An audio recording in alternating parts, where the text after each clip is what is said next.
Everyone was waiting to see if the herbal remedy Kevin had made from the plants that he'd spotted down by the river would help to save Miranda's life. Officer Emmett pulled Kevin aside and asked him, "Did you make that herbal pill you gave me yourself? And also the one you gave to my fiancé?" "Well, you never asked," Kevin replied as he shrugged his shoulders. Officer Emmett didn't know what to say when she heard his answer. Time passed by slowly as they all waited to see if Miranda would show any improvement. About a half an hour later, she started to look a little more normal, but she still hadn't opened her eyes. "Kevin, what's going on?" Dalton asked anxiously. "Don't worry, she's doing fine. I think she'll pull out of this in about 10 minutes, Kevin said confidently. "Okay, then let's wait a little longer," Dalton said as he nodded his head. "Don't believe this bum, my friend. I'm sure the concoction he made isn't doing anything at all," Blair said to Dalton. "And you're saying this based on your vast knowledge of herbal remedies?" Dalton shot back as he glared at him. Blair didn't dare to say anything else.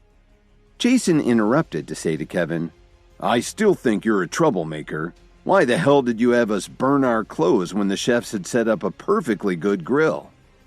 Kevin looked at him and shook his head. "That shows what little you know, Jason.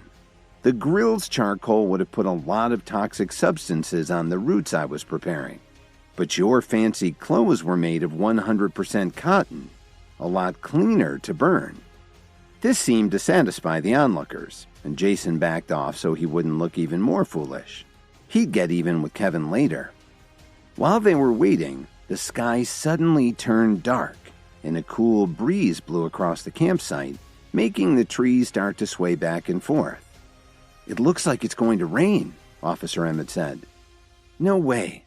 Even if we get some rain, it shouldn't be a thunderstorm. After all, it's almost autumn," Matilda Jones pointed out as she looked up at the sky. "I wouldn't be so sure of that," Kevin said very seriously. "It's still pretty warm out. I think we should move to higher ground so we can be safe from any flooding." "Sherwin, do you have any people to help move the campsite?" Dalton asked very soberly. "Don't worry, Dalton. The tents are perfectly fine right here," Blair said very assuredly. Right at that moment, Kevin looked up at the sky and frowned. "Kevin, what's wrong?" Phoebe asked inquisitively. "I can't believe they set up our tent so close to the river," Kevin said loudly. "Once it starts raining, the river will overflow its banks, and everything will be washed downstream, including us. And we don't have much time."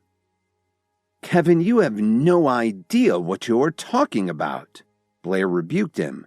"It's too late in the season for that to happen." Dalton ignored Blair and asked Kevin, "Are you sure about that? Do you know about meteorology too?" "I know a little about it. You should really move Miranda to higher ground while she recuperates. I'll get Lily to do the same." Then Kevin turned around and looked at Blair. "Do you have any extra tents? I need one of them." Seeing how serious Kevin looked, a lot of the campers started to whisper to each other. They couldn't believe he was showing off again. After all, there were never any serious thunderstorms this late in the season. Lily heard the comments from everyone and started to doubt Kevin once again. Then Dalton looked Kevin in the eyes and thought for a moment. He agreed that it was getting too late in the year to have a summer thunderstorm, but Kevin had already been right twice today, so he gave him the benefit of the doubt. "Give Kevin a tent," Dalton said coldly. He didn't have to bother being polite to Blair. Kevin looked up at the sky again and commented, "I think we've got about 20 minutes before the storm gets here. Unfortunately, nobody can get a strong enough signal to check a weather app. I'm guessing we'll just have enough time to get to higher ground and set up shelter. Does anyone want to go with us?" "All right, Kevin, stop messing around," Lily warned him. "Are you coming with me or not?" Kevin didn't have time to explain it all to Lily. He turned around and asked again, "Isn't anyone else coming along?" Kevin didn't really like these people, but their lives were at stake. He waited, but nobody answered him. They just stared at him like he was full of crap. "Kevin, that's enough," Lily pleaded with him helplessly. From Lily's point of view, Kevin was taking advantage of their relationship. But just the thought of this made her feel embarrassed and she started to blush a little. "Lily, you have to trust me. There isn't much time left." Kevin looked at Lily and was confused to see her blushing. The rest of the group didn't believe Kevin knew anything about the weather and figured his luck had to run out soon. They didn't see any need to follow him and pitch their tents in another spot. While they were all discussing amongst themselves, Phoebe walked up with her brother Blake. "Kevin, I believe you. I'll go up the hill with you," Phoebe said confidently. "What are you talking about, sis?" Blake said somewhat anxiously. "It's way too dangerous in those woods." A few other members of her family agreed and tried to persuade her to stay where they were, but Phoebe didn't pay any attention to them. She just stared at Kevin with a determined look in her eyes. She didn't care whether Kevin would make a big deal out of it or not. What was important was that she had to support him right now. The group tried to warn her not to go with him. One of them even said, "Just because he lucked out and made some herbal drink doesn't mean he knows what he's talking about. Stay here where it's safe." They all tried to stop her from going. Blair walked quickly up to Kevin and said loudly, "I know why you're doing this, Kevin. You know that your herbal cure isn't going to help Miranda. So now you're trying to sneak out of here before Dalton figures it out and gets his hands on you." A lot of the other campers nodded in agreement, and this really made Kevin angry. Here he was trying to help these people, but they kept mocking him and calling him names. Were they ever going to listen to his advice without complaining? "Get out of my way," Kevin said coldly. "What? Am I right? So now you're angry because you know I'm telling the truth," Blair said with a proud smile. He knew that he couldn't let Kevin leave. By now, everyone was convinced that Blair was right and that Kevin was trying to run away. They just couldn't figure out why he'd asked Dalton to bring his wife along with him. But they tried to keep him from leaving anyway. "I said, get out of the way. I don't have the time to waste with you here," Kevin said quickly. He had to set up the tent before the storm arrived, and he didn't want Lily, Miranda, and Phoebe to get soaked by the rainstorm that was on the way. "Okay, Kevin, now that I've exposed you for what you really are, why don't you go and apologize to Dalton? Admit that you were wrong," Blair said boastfully. "Blair, do you have your head on straight? If I wanted to run away, would I ask Dalton to come along with me?" Kevin's patience had reached its limit. Blair started to reply, but Kevin stopped him as he opened his mouth. "Just leave us alone. I don't want to have to come down here and save you later," Kevin said frankly. "What? What did you just say? The wind's blowing too hard. I didn't hear you clearly," Blair said sarcastically. "And by the way, I don't need help from someone like you." Kevin ignored Blair. Just as he was about to head towards the woods with his equipment, Blair put out his arm and stopped him. "Dalton, it looks like we'll need to deal with this guy first before we can head to higher ground," Kevin said grimly. "That's easy, Kevin," Dalton said. Then he turned to Blair and said very firmly, "Get the hell out of the way right now. I'll only tell you once." This scared the crap out of Blair, and he immediately stepped aside to let Kevin move past him. Kevin picked up 2 backpacks and 2 tents now that Dalton and his wife were joining them. Just as he was about to head towards the wood with Lily and the others, he suddenly turned around and looked at Blair and said to him, "Don't do me any more favors." Blair couldn't take it anymore. He balled up his fists and started to move toward Kevin, but Officer Emmett suddenly pulled him back. "Helly, are you still standing up for this piece of trash?" Blair asked her in surprise. "I'm doing this for your own good.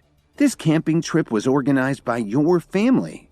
If you were to fight with Kevin," she paused for a moment and said, "are you really willing to let everyone see your family as some kind of a joke?" Officer Emmett was obviously disappointed in Sherwin. Although she wanted to leave with Kevin and his group, she decided to stay because she also thought that there wasn't much chance of a big storm this time of year. "Dalton, let's get going now. The rain will start very soon and we won't have much time to set up our tents," Kevin said very seriously. "Okay. Please ask Lily to take care of my wife while we set up the tents together," Dalton replied. The land in that part of Illinois was fairly flat, but luckily, there were rolling hills near there and the river was in a very slight valley that extended up into the woods. After about 10 minutes, Kevin found a good place to set up the new campsite. With Dalton's help and the simple tents that they'd brought along, the two of them were able to set it up very quickly. Suddenly, Lily said loudly, "Kevin, Dalton, come here. Miranda just woke up." When Dalton heard her, he immediately abandoned Kevin, who was cutting down some vines, and ran to Miranda. "Dalton, what happened to me?" Miranda said weakly. "It was all my fault. That fruit I gave you was poisonous. Luckily, Kevin saved you," Dalton said nervously as he hugged Miranda tightly. Watching the tender scene between the two of them, Lily subconsciously shifted her gaze to Kevin. Kevin was now gathering the vines together, and it looked like he was getting ready to use them for something. Suddenly, a bolt of lightning streaked across the sky, followed by rumbling thunder and a wild gust of wind. "Did I just see lightning? I can't believe we're stuck in the woods during a thunderstorm," Phoebe said in a panic. "Damn it, Kevin, you were right," Dalton shouted as he used his body to protect Miranda from the wind. "Don't thank me yet. Go ahead and take your wife into the smaller tent. I'll join Lily and Phoebe in the other one," Kevin said as he used the vines to tie the tents more tightly to the stakes. Soon the five of them split into two groups and went into their respective tents. But when Kevin entered the tent with Lily and Phoebe, the atmosphere immediately got very awkward. "Kevin, why did you only bring 2 tents for the 5 of us?" Lily asked as she started to blush. "Lily, I only have 2 hands. How many tents and backpacks do you want me to carry?" Kevin protested. Lily couldn't think of what to say. She just knew it felt really inappropriate for the 3 of them to share a tent. Suddenly there was another flash of lightning and a loud thunderclap. It really gave Lily and Phoebe a scare. "Looks like this rainstorm is even worse than I expected," Kevin said with a frown. "By the way, Kevin, I'm curious. How did you know it was going to rain?" Phoebe asked him after she came back to her senses. "Would you believe me if I told you that I also know astronomy and geography?" Kevin joked. Lily and Phoebe just rolled their eyes at him. The tent immediately fell into an awkward silence. The 3 of them didn't know what to say and just sat quietly listening to the sound of the rain outside. "Why don't the 2 of you chat a little? I need some rest," Kevin said as he yawned and stretched out on the sleeping mat. "Kevin, you don't plan to sleep in here, do you?" Lily asked awkwardly. "Well, you don't expect me to go out there, do you?" Kevin asked in surprise. "Are you sure? You'd really let me go out to get drenched in this downpour?" "This isn't about the rain. It's because Phoebe is one of the most eligible young women in Chicago, and she's never had a boyfriend. If you sleep in the same tent as us, people will find out, and it would ruin her reputation," Lily explained. It was very difficult for her to say this in front of Phoebe, but that's what she felt. While most of the families decided to weather the storm at the campsite by the river, Kevin and Dalton took Lily, Phoebe, and Miranda to higher ground in the woods. But once the storm began and Kevin went into their tent, Lily didn't think it was appropriate for him to be in there with Phoebe. "What's the problem? We're not on a date, it's a tent. Do you want me to go out there and get soaked? Or should I throw Dalton and Miranda out of their tent?" Kevin complained. He really didn't understand what Lily was thinking. How could she be worried about Phoebe's reputation instead of thinking about her own husband's comfort? "That's okay, Lily.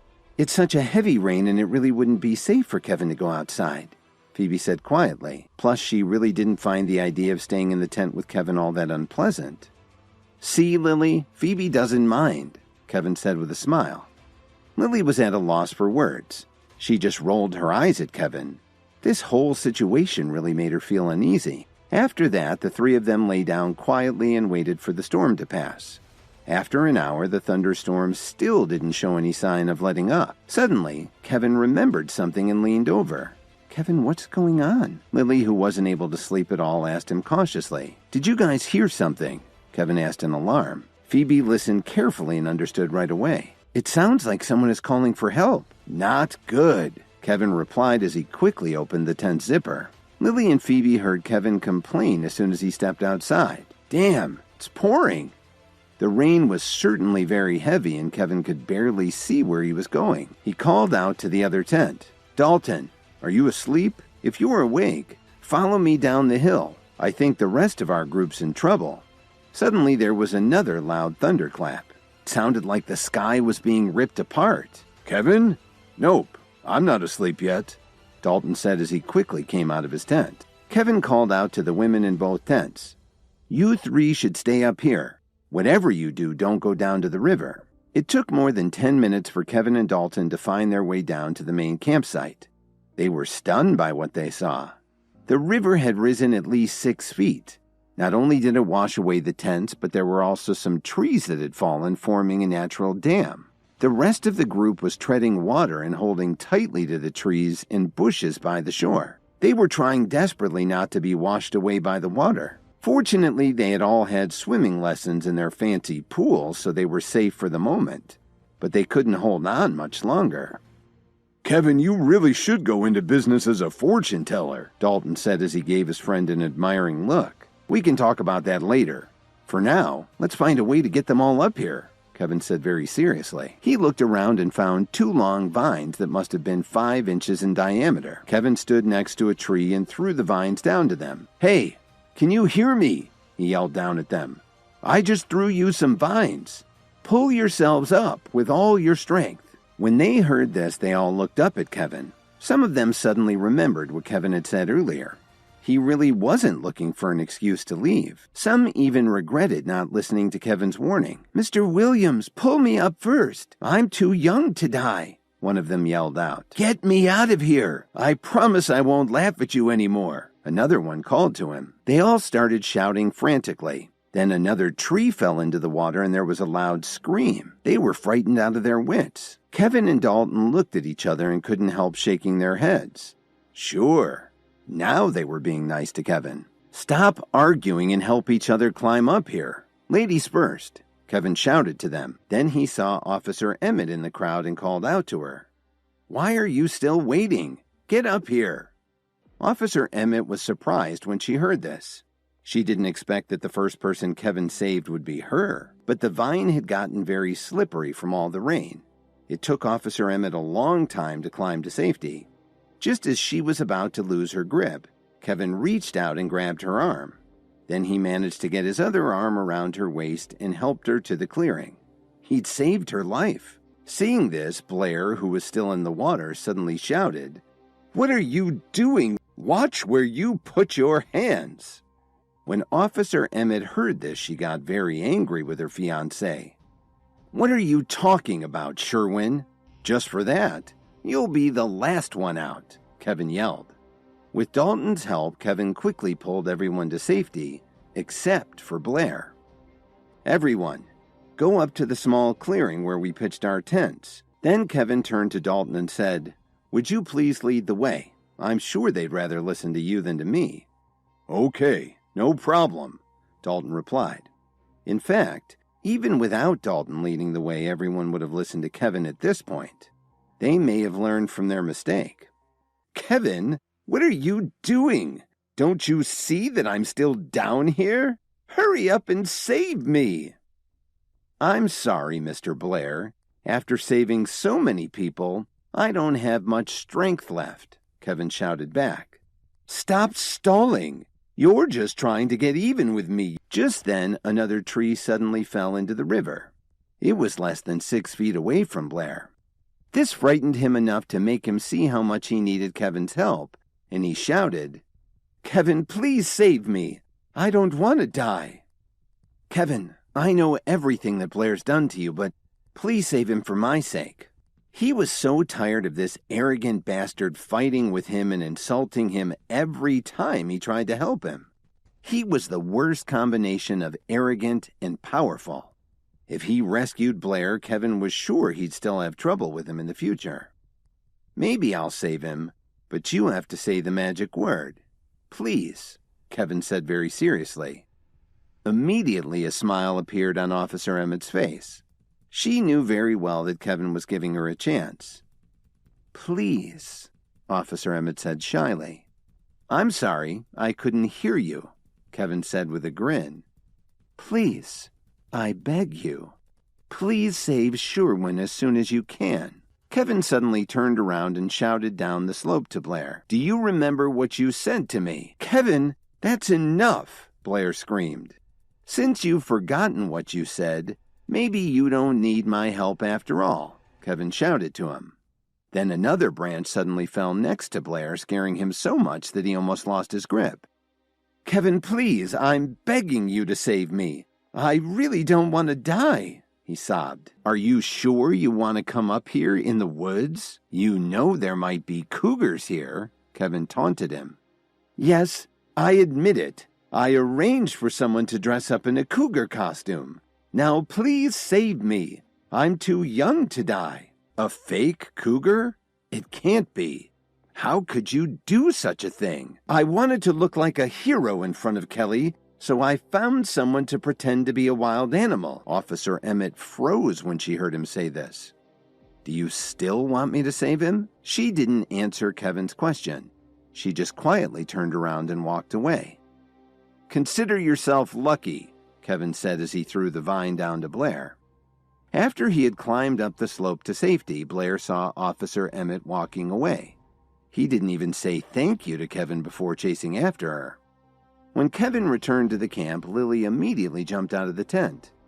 "Kevin, did you save them?" Lily said in disbelief. "Not all of them. Dalton also helped." "Kevin, I'm so proud of you." Lily had already asked Dalton about the rescue when he came back to the tent leading the group. When she found out that it was Kevin who had saved everyone, Lily was stunned. As she thought about everything that had happened today, she simply couldn't believe that everyone still despised her husband and called him a loser. "It's still raining hard, and it's kind of chilly. Why don't you go into the tent and rest?" Miranda had been poisoned by the golden fruit that Dalton had picked by mistake. Kevin knew that this kind of fruit was very rare, especially this far north. He didn't want any of them to be damaged by the floodwaters. When Kevin got down near the river, he looked around and finally found 2 trees that still had some undamaged fruit. It looked like there were about 20 that had survived. The night passed very quickly.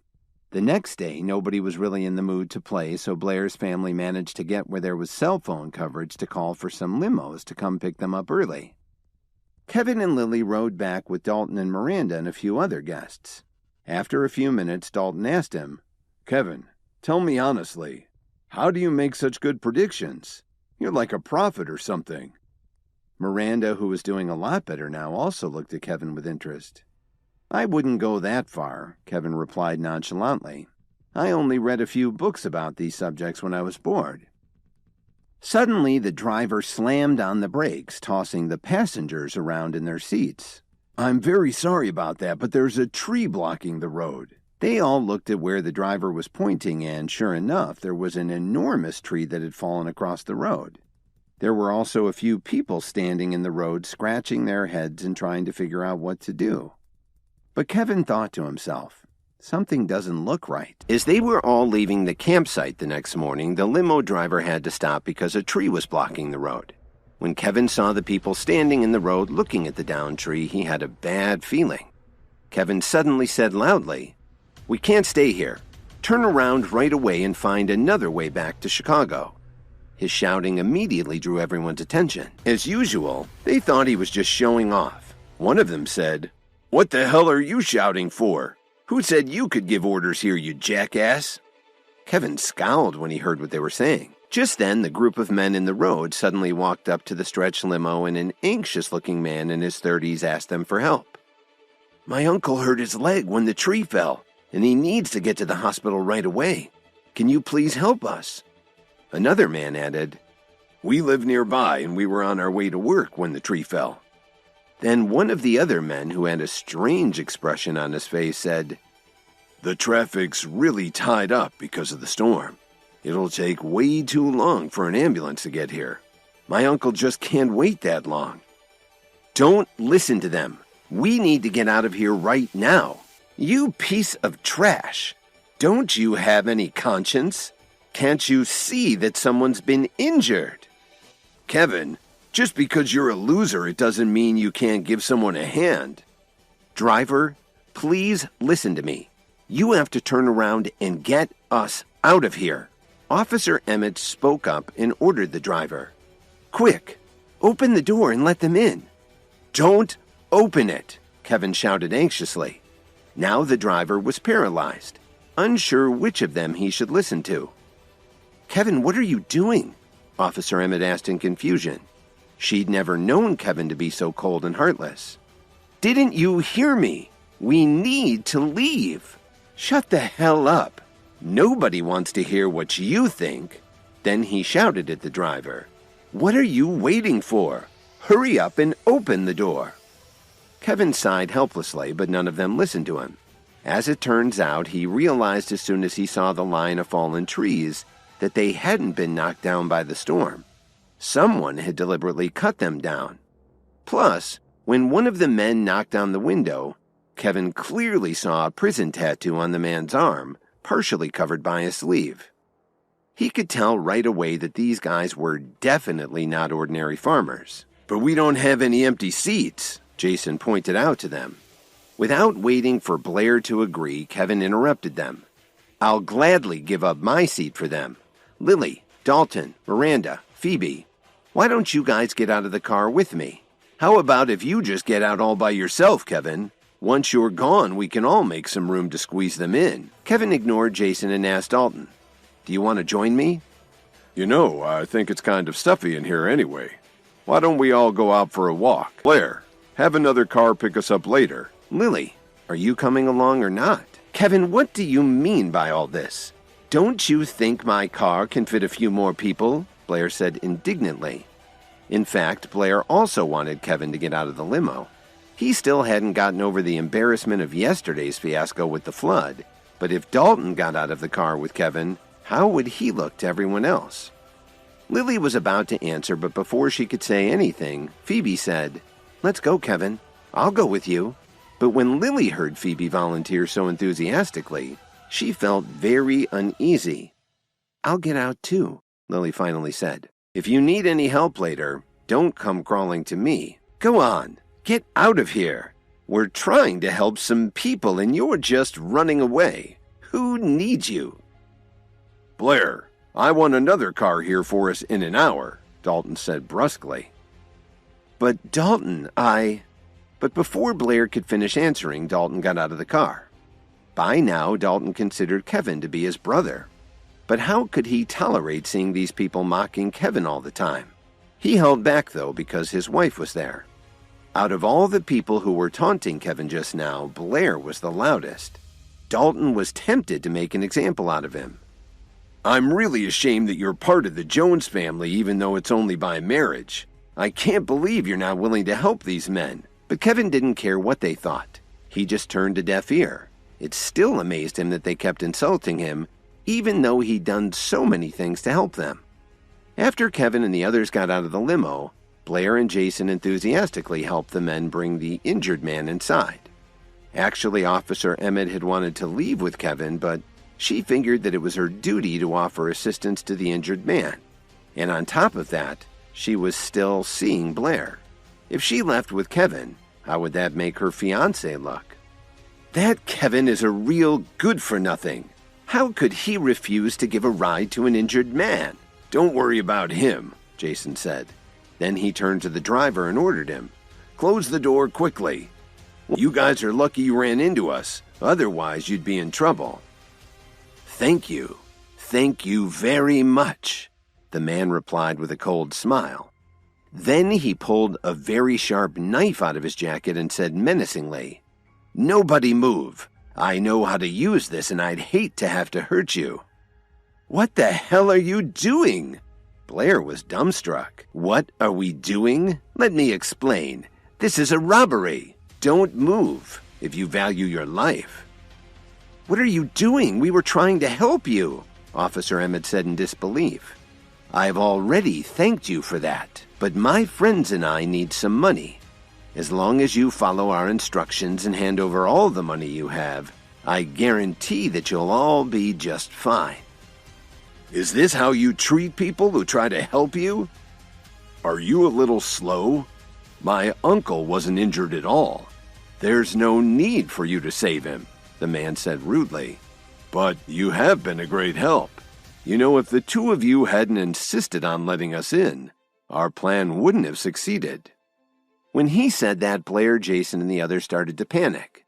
They led such pampered lives, how could they have predicted something like this? Now do as we say and hand over your money. I don't want to have to say it again. My patience is wearing thin. Now Blair and the others understood why Kevin had reacted the way he did. He could see that there was something wrong with these guys, but he hadn't explained it to them. The funny thing was that Jason and Blair thought they were doing a good deed, but they didn't know that they were being tricked. Officer Emmett decided to take action. She said to the men, "I'm Lieutenant Emmett of the Chicago Police Department. If you know what's good for you, you'll drop your knives and surrender." "Ooh, Lieutenant Emmett of the Chicago PD," the man said sarcastically. "I'm really scared. Wow, you almost frightened me to death."